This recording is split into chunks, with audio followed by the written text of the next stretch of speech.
Okay, so today we're going to talk about something that's really important to me, really important to my curriculum, and that's ethics in photography.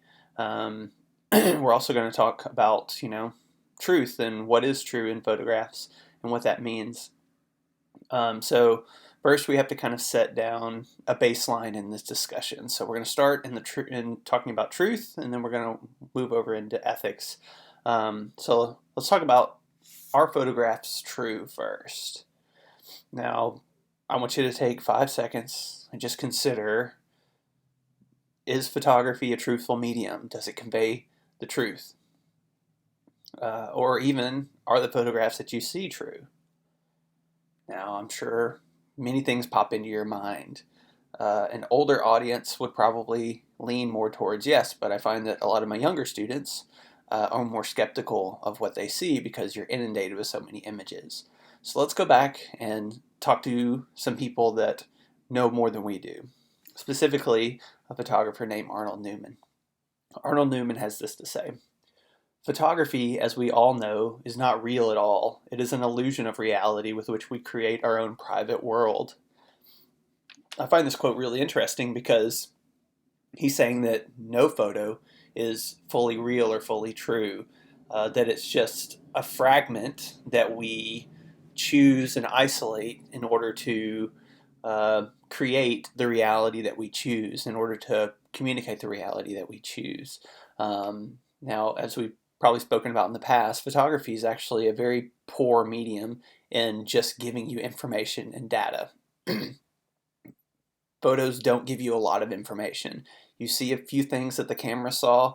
They're all limited to this little box. Nothing moves. There's no sound. So you only get a very small fragment of information. So that fragment of information that you get is very important in the perception of that thing that you are imaging from other people. So however someone looks at that picture, they're going to have a perception based upon the greater reality of that moment, based upon this little fragment that you give them. And as we know, that little fragment is not is not going to convey all the information that it needs to. And that's one of the best things about photographs, is that they're ambiguous, that there's a lot of interpretation that happens. There's a lot of assumption, a ton of assumption that happens in a photograph.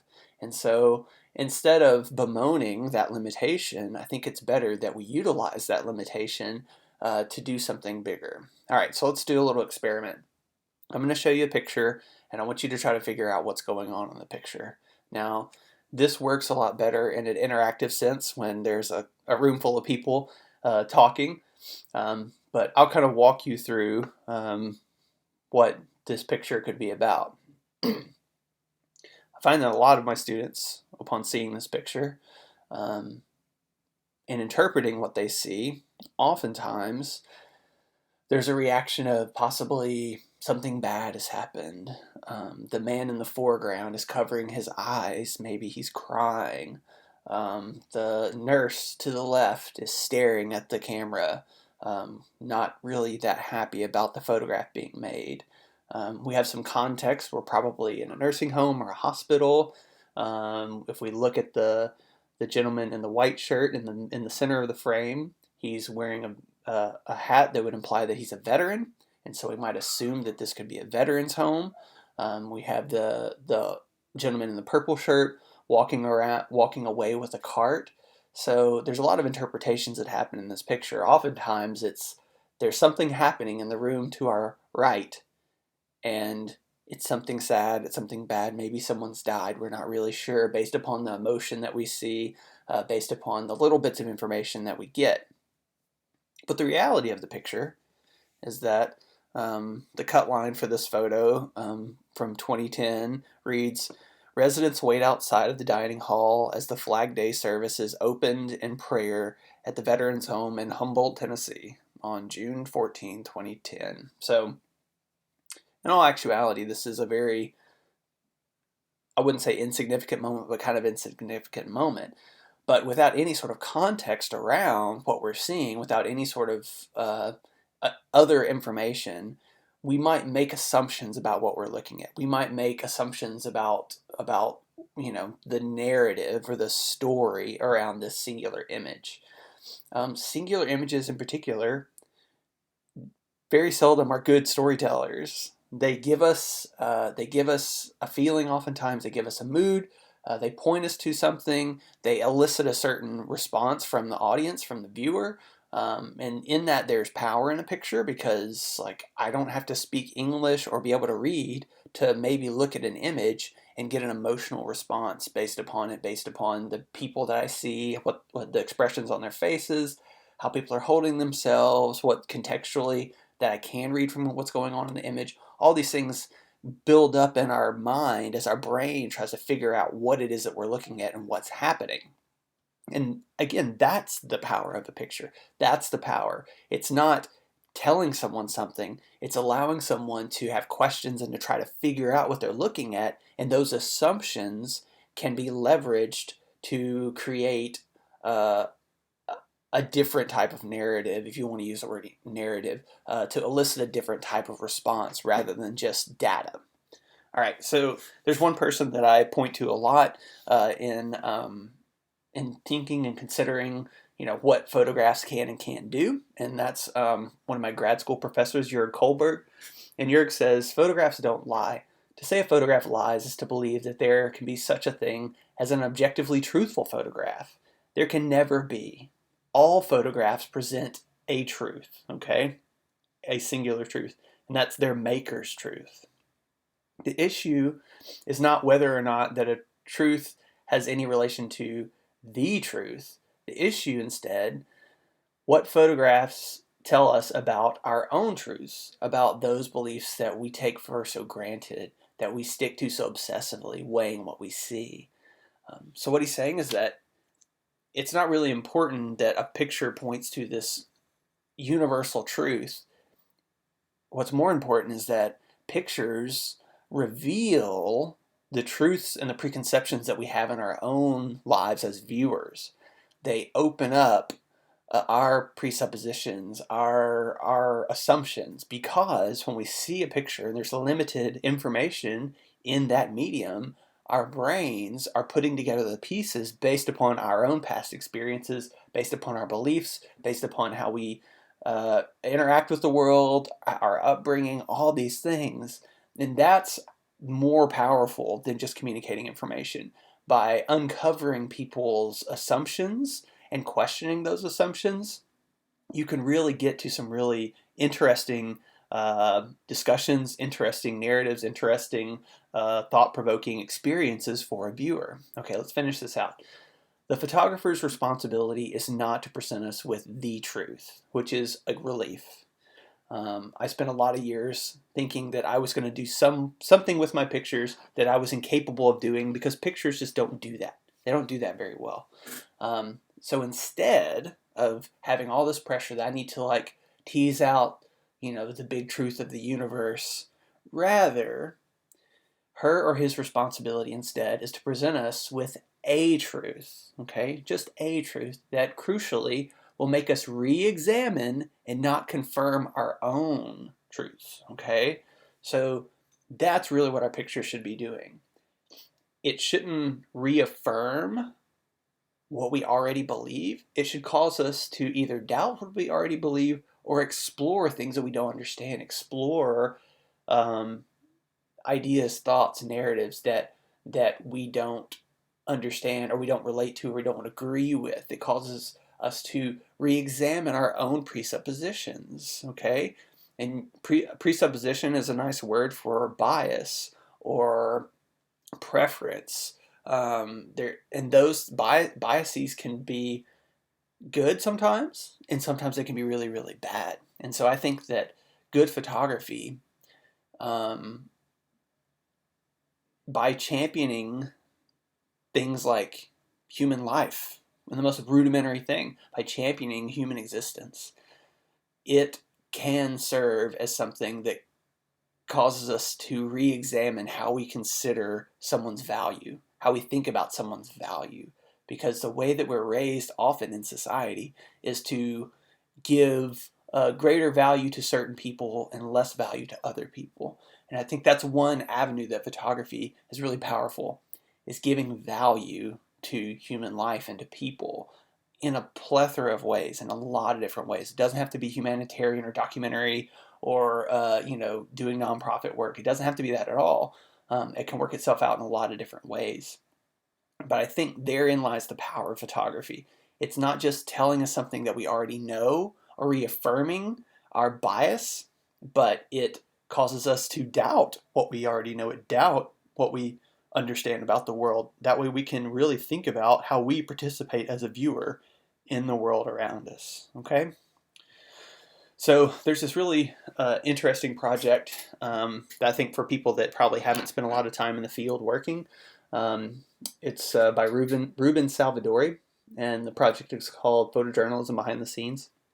And I worked as a newspaper photographer for a lot of years, and I still do assignment work. And I think that this project is very illuminating of the lies oftentimes. Maybe lie is a strong word, but I would say the very selective representation of a situation in order to have the peak dramatic moment. So what he did was he has the photograph that was made in the scene of this, in this action scene on one side, and then he photographed kind of what you're not seeing in the picture. And so our photograph to the left is this very dramatic. There's fire smoldering and, burned out city and, a typical like conflict photograph. And then the picture on the right, we have all these guys like piled up with their cameras, shooting away, trying to get that picture. In the next frame, the picture to the left, we have what looks like, riot police like pushing against the crowd, some sort of conflict possibly happening, the diagonal lines and the X pattern, and, it feels a little dramatic, like there's something happening. But if we look to the picture to the right, the guys are actually just talking, holding their shields up, and the photographer is sitting down there, like just snapping away, trying to get a dramatic picture. In some ways, it kind of it pokes a hole in traditional photojournalism and kind of like that dramatic how things are dramatized for effect in order to elicit some response from the audience. And this one, a guy's shooting a rock with a slingshot, wide angle lens, really, really close, and then the picture to the right, shot with a little longer lens, less dramatic looking, it's a guy photographing a guy. So, this project is really interesting because it causes us to really think about, like, what am I seeing and how am I being manipulated by what I'm saying? And using that word manipulate is a strong word that has a lot of negative connotation. There's a lot of, assumptions around like, well, I don't want to be manipulated and I'm not being manipulated, and people get offended when they think about being manipulated. And granted, there's that's a fair argument. Being manipulated can oftentimes have a very negative, association with that. But the reality is, as I'm going to go back to Jurgen Kohlberg, all photographs manipulate their viewers in some form, okay? Anytime a photograph does something to you, whether it informs you, makes you feel good or bad, or whatever else, you're being manipulated. I think my favorite, thing to point to is like a scary movie. And I always have a number of students in my class that like watching scary movies. You don't watch a scary movie for information. You watch a scary movie to be manipulated in order to feel scared, in order to feel certain things. Like you partake in most, entertainment to be manipulated in some way. Photographs are the same way. They're manipulating you in some way. And so instead of saying this is deception, because there is some measure of deception, but maybe not 100% deception depending on the image. How do I understand how I'm being manipulated or how I'm manipulating people with my pictures? Is that manipulation within the reason of the goal of what I'm trying to do? And is that ethically okay, the way that I'm manipulating somebody with my picture? Because the fact that you choose that particular moment, the peak of the heightened action in a particular moment, that's going to have an effect on the viewer and how they think about that. It is going to manipulate them in some way. So we have to think about, like, where's that line for us? as we do that? What's the line that we don't want to cross, or where do we want to flourish in that regard with our pictures? So this naturally kind of gets us to a conversation about, we got to talk about ethics. And this course is primarily built upon photojournalism, even though I function outside of that world most of the time as a photographer. I think that it does give us a place to start and build off of. And if you want to do editorial work, if you want to do newspaper work, if you want to do documentary work, then this gives you a framework to work from initially. But I want to go through some of these kind of ethical guidelines and maybe throw some questions out with what we're seeing, what we're reading in these guidelines. Okay, so for most photojournalists, almost every photojournalist, they adhere to the NPPA Code of Ethics. That's the National Press Photographers Association Code of Ethics. Now, I'm going to give you all of them, and then I've placed some little marks beside the things, or little asterisks beside the ones that I think we should unpack a little more. The first one is be accurate and comprehensive in the representation of subjects. I think that's fair. That's definitely fair. You want to be accurate. You want to do your homework. You want to represent the people well that you are that you're photographing. The second one, you need to resist being manipulated by stage photo opportunities. Now, in a traditional like photojournalism, you're going to be on an assignment and somebody's going to see you and they're going to, try to act a certain way and conduct themselves in a certain way in order to kind of manipulate the picture to make them look in a particular manner. Photographing politicians, you will see this a lot. So don't be manipulated by people trying to, fake whatever it is in the picture. So try to avoid stage pictures, and definitely don't stage a picture if you're working in traditional photojournalism. Okay, number 3 is be complete and provide context when photographing or recording subjects. Okay, context is very, very important for the images that you're showing, of course. Avoid stereotyping individuals and groups. Yes, exactly. So much of what we understand about certain cultures, in America at least, is built upon bad stereotypes from the news. So we need to combat that with everything we have. Now, the last part of this is something that I want to talk about more in a bit. Recognize and work to avoid presenting one's own biases in the work. So that's something that we'll talk about in a bit. All right, the next one, treat all subjects with respect and dignity. Again, I'm totally on board with this. Give special consideration to vulnerable subjects and compassion to victims of crime or tragedy. Again, I think that's exactly what we should be about when we're in the field making work. Intrude on private moments of grief only when the public has an overriding and justifiable need to know. And that's the one that I have some concerns about that I want to talk more about as well. So we'll talk more about that one here in a little bit. Okay, while photographing subjects, do not intentionally contribute to, alter, or seek to alter or influence events. Okay, so what that just means is when you're in the field photographing, don't ask someone to do something, don't push someone to do something. There's many accounts of people in conflict zones, photographers and journalists, that will actually throw rocks at opposing sides in order to elicit a riot so that they can get the most dramatic pictures. That is horrible. That is terrible. That is an extreme version of this. But if you are working in a traditional, strict photojournalism framework, then you do not need to alter the situation as best you can. Now, you are there. Your presence in a room is going to alter the room in some way. You have a camera, so people are going to be aware that you have a camera, and they're going to react to you differently than if you didn't have a camera. But as best you can, don't manipulate the situation in a traditional photojournalism, construct. All right.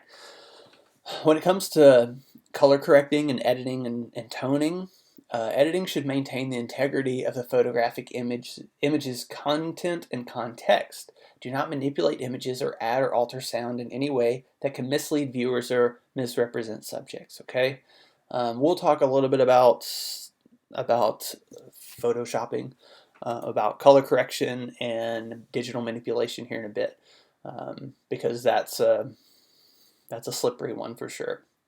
All right, the next one says, do not pay sources or subjects or reward them materially for information or participation. And also the next one, do not accept gifts, favors, and or compensation for those who might seek to influence coverage. Okay, so really there doesn't need to be a passing of funds or bribes in order to get the work done that you need to get done.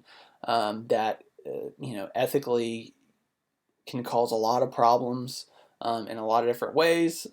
Bribing someone to get access to something can lead to really terrible situations. And also, if you're photographing and someone is paying you or giving you a gift or a favor in order to show something some way or to not show something another way, it's very problematic. It's really bad. There's a lot of journalists that's careers have been ruined by taking bribes from someone in order to represent them in a better way, possibly, than what's actually the reality of the situation. So um, don't do that. And then lastly, don't intentionally sabotage the efforts of other journalists. I mean, some of this stuff should go without saying, but the reality of the world that we live in is like people are cutthroat. And I've been really fortunate in my career to work alongside other people at other magazines and other newspapers and other, like TV networks and things that they all saw that we were all in this together in some way and looked out for each other. And I remember working with a couple of, like news station news stations and like camera ops and stuff that I would be there shooting stills and they would be there shooting video. And if something would happen, then we'd be like, hey, look over there. Hey, like watch out for this or whatever. So even past not, I mean, we definitely were trying to take care of each other way up and above just trying to sabotage each other. So, like don't poison the water hole because you're trying to get a one up on somebody. It always comes back to ruin you. So, try to be kind to those that you deal with. All right, so let's talk about a couple of issues that I have with the code of ethics. The first one being avoid presenting one's own bias in the work. And the question really is, like, is this possible? Can you not present your own bias? And who dictates, like, what's an appropriate bias to have? Because there is a bias in everything, in all journalism. I mean, it sounds silly, but like if you're advocating for the value of an underserved community, if you're advocating for justice, then that's a bias towards justice. Because there's people in the world that don't hold that belief and don't live their lives in that way. And granted, this is kind of an extreme, thing, like the example, but I would say that you're always going to have a bias. Like you're always going to have a preference in what you're, or else you wouldn't be making pictures. You wouldn't be choosing this moment over that moment. So you have to be aware of what how your belief system, how you participate in the world, how that affects your images. And you need to be able to understand when you need to dial that back possibly, or when you need to ramp it up. You need to spend time thinking about, is this a good belief? Is this a bad belief? In the way that this affects my pictures. And then there's times to where you're going to make pictures of situations and people that you don't agree with and that you don't like. How are you going to conduct yourself in that way? How are you going to be professional in that way? All those situations will come up in your career. So I think it's more important to recognize what your bias is, what all the different biases that you have in your beliefs, and try to control them as best you can, whether that is in making your work, how it affects making your work in a positive way, or how it detracts from your work. So you have to do the work internally before you start working externally with your pictures. The next one is the one that I probably have the biggest problem with in a lot of ways. And that's the section that says, intrude on private moments of grief only when the public has an overriding and justifiable need to see. And my question is, who says what the public has an overriding and like justifiable need to see? I when I was a newspaper photographer, I did this. I lived by this. Like that was my excuse to do everything that I needed to do for my job. But I want to talk about one particular situation that was kind of the end of my time as a newspaper photographer. So uh, the last year, I think it was 2011 or 2012, that I was a full-time newspaper photographer. I was sitting at the newspaper and I got a phone call that there was a car that had crashed just a couple blocks away and the police were chasing this person and they were on foot trying to find this person, so I need to get over there fast. So I go over there, I get to the scene. There's people crying, there's cops looking around, and as I'm kind of walking around trying to figure out what's going on, I run into a guy that I knew that kind of lived in that area, and I was like, "Hey, what's going on here? What's happened here?" Trying to get the word on the situation based upon somebody that was there. And he said, "I heard that this guy." There's some bad news that's up at this apartment complex, a couple miles away, and you need to get over there. And so I got in my car and drove to this apartment complex. And when I arrived, there was a car that was stopped, and there was two bodies in the street. And as I was kind of investigating what had happened, this guy that was on the run had seen his ex-girlfriend riding around in a car with another guy and rammed them off the road in the middle of the day, shot both of them, and then fled. And um, this is a really horrible situation, but I was there to do a job. I was there to make pictures, and so I made all the pictures that you make as a newspaper photographer. And as I was about to leave, this truck drives up, and this couple gets out, and that's the picture in the top right-hand corner. And they're screaming, "That's my daughter's car! That's my daughter's car!" And so I didn't think. I just reacted. I just made the pictures and got in my car and drove away. And the next day, that picture in the top right-hand corner ran kind of as the primary photo, very dramatic picture. And that was the editor's choice, but that day I got a phone call from the man in the picture, and he chewed me up and down. He was like, "How could you do this to my family? How could you show the worst time in our lives? And like you're a vulture." And he just chewed me out. And at first I was like, "Well, sir, this is my job, and the public has a right to know when terrible things are happening in the community." But as he continued to berate me, I started to think like maybe what I'm doing is like not great. In showing literally the worst time in this family's life. Like my name was attached to that moment, and I knew because I'd done enough crime assignments that like this isn't going to change the public. Like this isn't going to change how people conduct themselves in society. I knew that no matter where that family went that day, that if they went to the gas station, that there was a newspaper sitting out with their face on it, showing the worst day of their life. If they went to Kroger, there was going to be a rack of newspapers with their face on it, and everybody was going to know that their daughter had been killed the day before. And I couldn't reconcile that for my own self. I couldn't reconcile that I had been involved with broadcasting the worst moment in this family's life. And some people, that's not a problem. Some people, that they can do that, and they feel that that's the thing that they're supposed to be doing with their life. But I realized that wasn't for me, and that wasn't the type of work that I wanted to make anymore, and that wasn't the lineage that I wanted to leave behind with my work. So the reality is, and this is I think easy for people on the outside to say, is that newspapers and readers thrive on tragedy. I mean, they really do. If you look at the page clicks the day of that story, that story had 10 or 20 times more viewers than any other story that we ran that day. And I often hear the criticism that like, well, newspapers and news only show the worst parts of society and they never give us like positive stories. The reality is that viewers don't want to see positive stories as much as they want to see really terrible things that are happening. The data shows it. The page clicks show it. it's not just, the onus is not just on the media. The onus is on the culture and the community as well. And we can't just point our fingers at the media and say, you only show the worst of the worst, or you're only showing us bad things.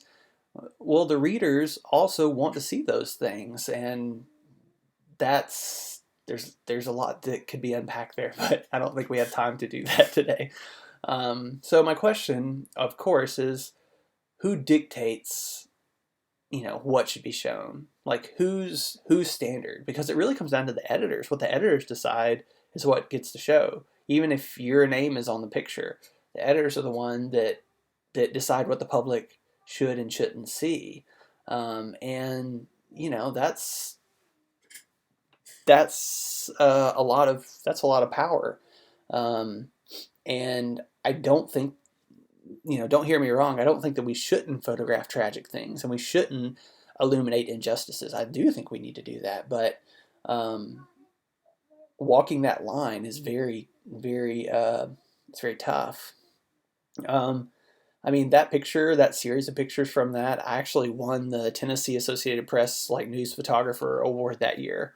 But it was almost meaningless to me knowing what I had to do to get it and whose tragedy it was built upon. I don't even know where that is anymore. I think I put it in a box and threw it away after I left the newspaper. Um, so the question really is, do you want to be the one to decide what's justifiable to see? And if so, then you have to work that out for yourself. You have to work that out, like what's my limit? What do I want to be a part of with my pictures, with my storytelling? All right, so let's talk a little bit about digital manipulation. Um, uh, a common one to point to is the World Press Photo Awards, because every year since, you know, I pulled some information from 2014, but this happens every year that the World Press Photo Awards, like they have to disqualify a very large amount of pictures because of digital manipulation, and the problem is there's no real clearly defined protocol on what is too much or what's acceptable. Granted, if you literally add something to the picture, or you clone stamp and take something out of the picture, that's obviously problematic.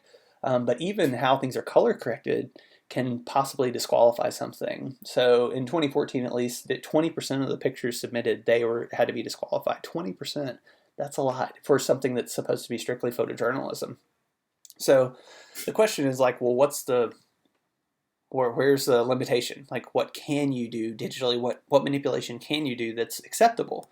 So this is a quote from David Campbell, and he's the secretary of World Press Photo, of the jury. And he says adjustments to photographs such as limited cropping, dodging, burning, toning, color adjustment, conversion to grayscale are accepted. And they are usually described in terms of, quote, minor changes being permitted while excessive changes are prohibited. What counts as minor, this is what I think is interesting, what counts as minor versus excessive changes are necessarily interpretive, with respondents saying that they are judged on a case-by-case basis, suggesting even if it was technically possible, there will never be a clear line demarcating these concepts. It is because of this that there is and always will be much debate about toning in pictures. So, even a higher up in this organization is saying, we don't really know what the line is. I mean, like we judge it on a case by case basis. And here's a picture that got into a lot of trouble in 2012 because if you can see, it's a really tragic picture.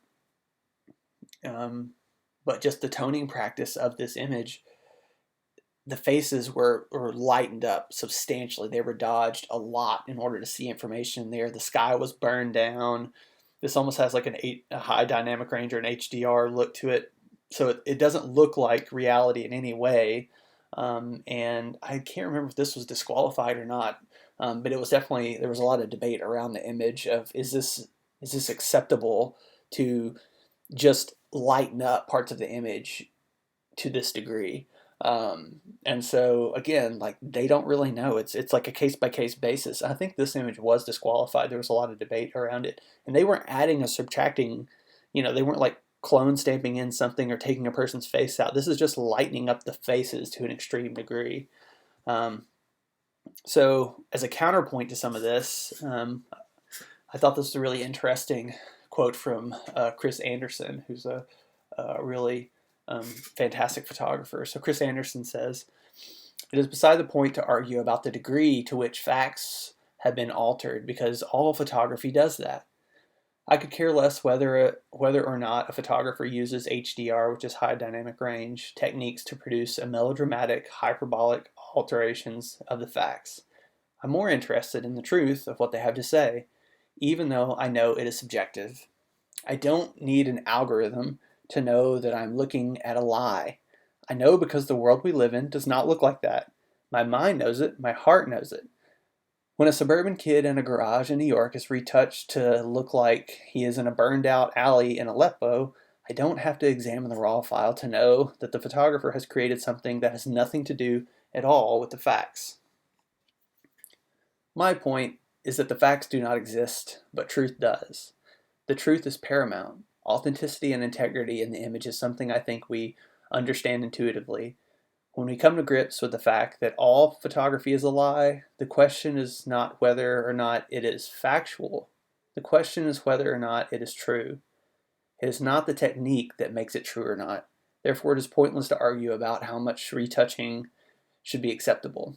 But as a general rule, heavy-handed retouching makes me doubt the photograph's intention towards the truth." So what Chris Anderson is saying really is kind of like taking a step back into what pictures do. If our argument is that, retouching a photo is in some way a deception, well, in a lot of ways, all photographs are manipulation and deception. What his concern is and what his desire is like, what is the photograph trying to communicate to me? What truths are the photographs, like, what is the photograph trying to help me understand or help me or force me to doubt about reality? And Chris Anderson started out as a strict newspaper photographer, and he moved kind of more into editorial, even some fine artwork, and having, he manipulates his images in very specific ways to accomplish certain tasks. And so he's probably more on the other side of the spectrum of, it's more about what the images are doing more so than how you make the images, which I think is really interesting, though it conflicts with traditional photojournalism. Okay, so let's take it back a little bit and look at some like of our forefathers and foremothers in photography. Now, everybody's probably seen this picture, Dorothea Lange's Migrant Mother, one of the most famous pictures in the entire world. And there's a lot of staunch photojournalists that say, I would never Photoshop my image, I would never manipulate my image in any way. And they champion practitioners like Dorothea Lange, which they should. Dorothea Lange's amazing. But what most people don't realize is if you look in the bottom right-hand corner of this picture, Dorothea Lange has actually, it wasn't Photoshopped because they did it in the analog practice, but used darkroom techniques to get rid of the migrant mother's thumb in the bottom right-hand corner. Let's get a little bit closer look. See that ghost thumb there? So even in the very early days of photography, people were manipulating images, and so we have to have a bigger conversation, a more in-depth conversation than just, is this photoshopped or not? But we have to understand that, like, pictures are not as truthful as we think that they are, and we need to critically analyze what we're looking at and what it's telling us, and be skeptical of every picture that we see, and understand that even if something is manipulated, it might serve to reveal something more important to us. Now, if you're working as a newspaper photographer, this is a big no-no regardless, but that's only one avenue of using pictures. That's only one avenue of making pictures, and it's kind of a really small avenue. There's a lot of other avenues to make pictures that have fewer rules. Okay, so let's shift gears. This is a big day. This is a big conversation. A lot of conversations are, in this regard, are really paramount to developing good philosophy on photography. The last thing that we're going to talk about, and just briefly, is the idea of the other. And this is something that's gone hand in hand with photography for a long time. Um, and this is probably one of the more important things that I want to think about and consider in what we're doing and how we're making pictures. Um, I find that any number of students, usually it's a very low percentage that have even heard the term the other. And so let's kind of unpack what the other is. Oh, let's go back.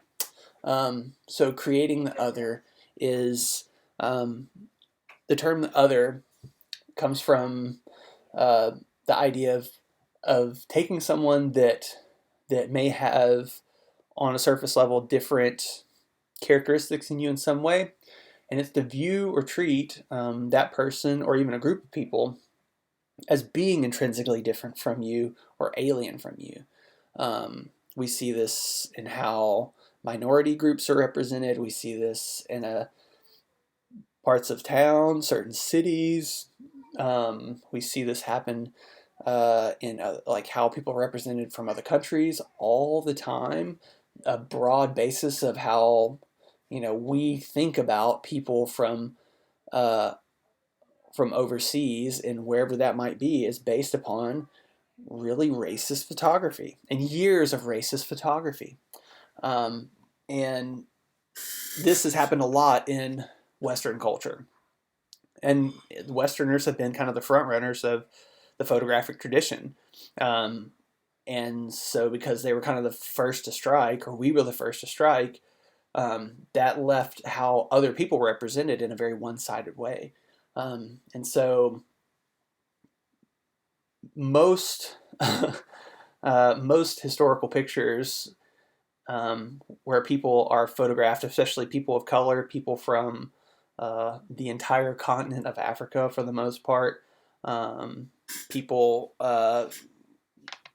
from like uh, South America, from Central America, I mean, you name it, are often photographed as being alien or as being inferior in some way.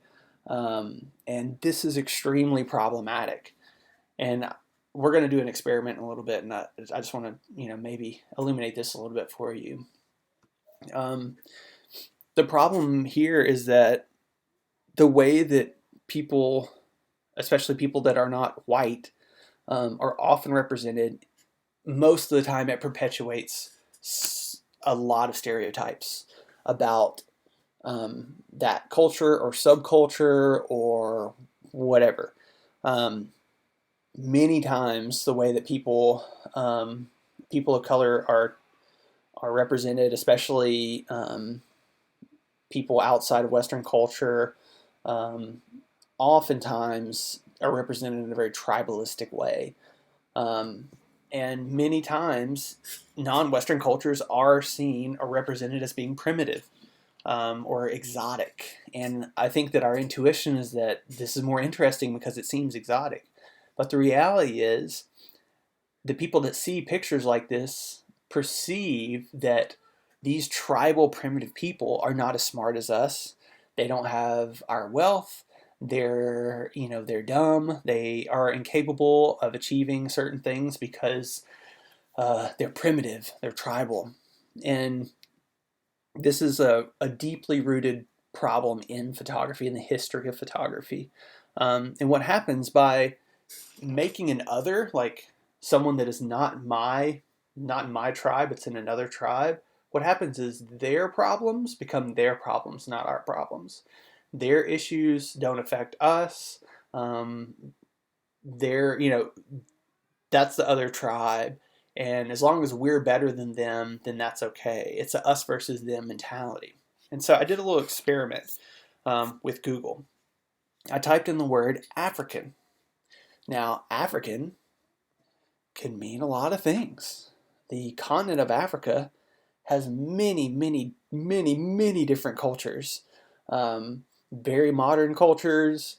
Like there's a plethora of types of people, skin shades, like skin tones of people, all different socioeconomic realities. But within Google, these were the images that I got, and it's shocking to me. The first image that came up is a white lady hanging out and laughing with bare-breasted, tribal-looking people. The most typical representation of some hidden peoples on, in the middle of Africa somewhere. Um, the most tribalistic, primitive people possible. Uh, if you've ever stepped foot on that continent, you'll realize you're not going to see people like this. You have to hunt to find people that are still wearing traditional clothing.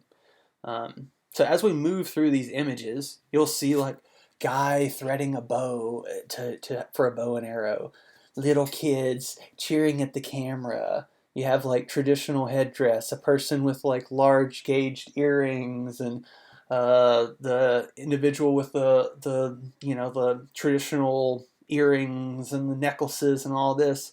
You have all these the bottom right hand corner, you have like these muscle bound men in the traditional garb.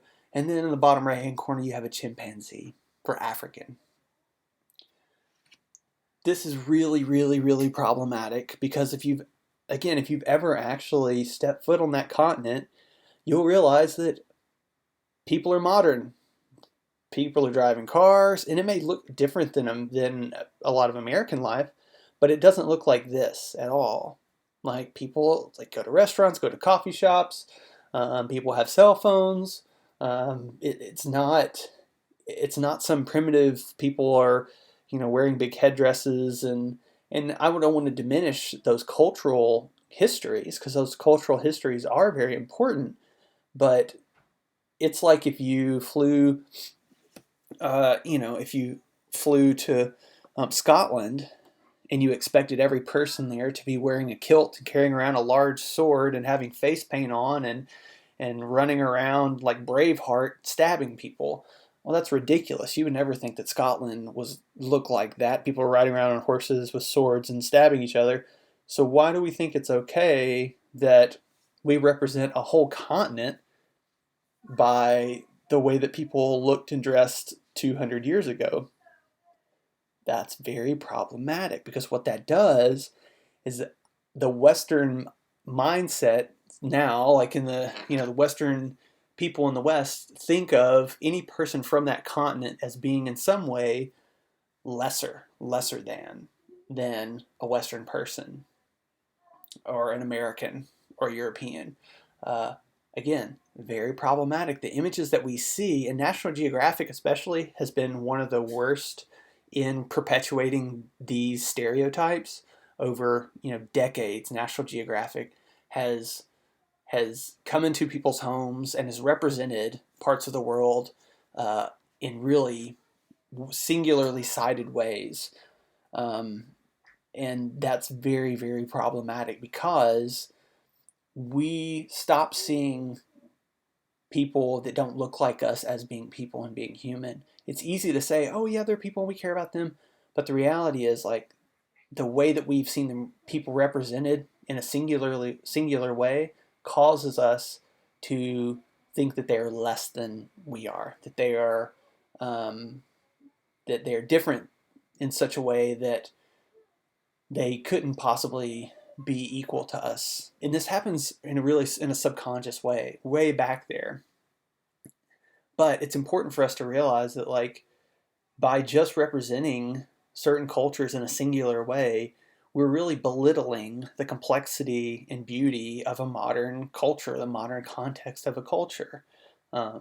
So I think the onus is on us as image makers and how we represent people in a way that humanizes them, that points us to a greater truth, that points us to even some things that we have in our own, some presuppositions and prejudices that we have in our own hearts that we need to deal with, that we need to fight against, that we need to combat. Because the reality is that like all of your pictures are subjective. They are. It's your viewpoint. It's your perspective. So is your perspective going to dehumanize in other people? Say they're, exotic and they're this tribe. They're not modern and smart and wealthy like me. They couldn't possibly understand, what it's like to be an American. Like it's this idea of American exceptionalism, which is a really dangerous thought. Um, but instead, how can I see how this person, whether they're my neighbor, whether I fly halfway across the world to photograph them, how are they human? How are they like me? How are they valuable? Um, how do I advocate for their life and their humanity? How do I see them as being important in the world? How can I see the reality of who they are? How can I see the connection between us, not creating a barrier between us? All these things are important in how you think about the world and how you consider the world that you live in. And you need to take time to consider, how do I think about this place? How do I think about these people? Do I avoid going to this part of town because someone has told me that it is bad or dangerous? Do I avoid hanging out with this person or that person because I have this preconceived idea of who they are or the culture that they come from or the differences that we might have? Like we could talk about race and racism for many, many, many, many hours, days, months, weeks, years, all that. But this is where we have an opportunity to pivot, to make a shift, that we don't want to throw out people's cultural identity. But if we're not even representing an accurate view of their cultural identity, then that's a problem. The goal isn't to make everybody the same, culturally speaking, but is to see the value in all peoples and to see the importance of all peoples and to, um, you know, be a champion to humanity and in humanizing people. I think that's very, very important in our practices. So, how can we do that with our work? All right, so I don't know how long this lecture's been. It's probably been really, really long. I feel very parched after it. So if you have questions, if you want to talk about this more, I would love to talk to you more about it. These are, I really breeze through some huge issues and some huge topics very quickly, but I just want to start planting those seeds of like, consider these things, consider this, consider the reality of these things and how that's going to affect how you make pictures. So if you have questions, please reach out to me and we can talk more about it.